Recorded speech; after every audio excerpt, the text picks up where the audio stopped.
कवन फूल फूलेला दुआरवा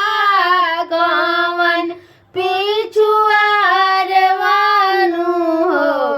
कवन फूल फूलेला दुआरवा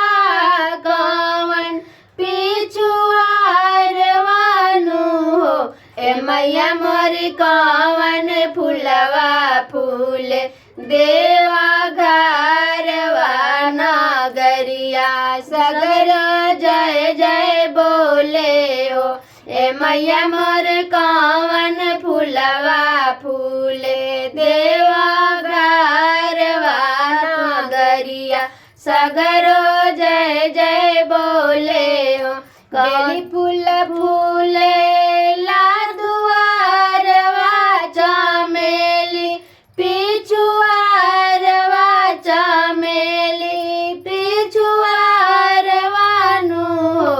ए मैया मोरी अड़ौल फूलवा फूले देवा घरवा नगरिया सगर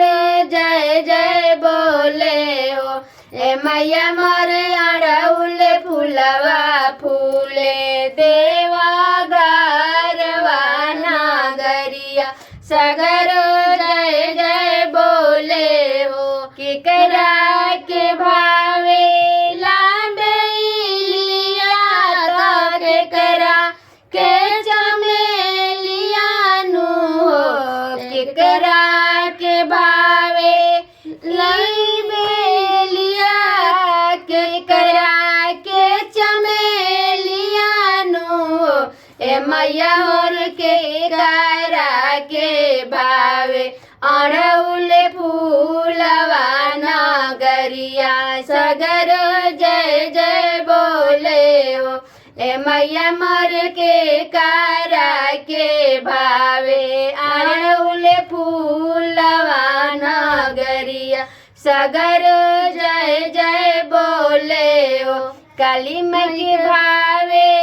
लाई बेलिया शीतला के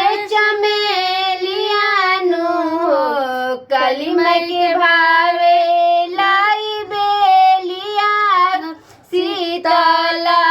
के चमेलियानु हो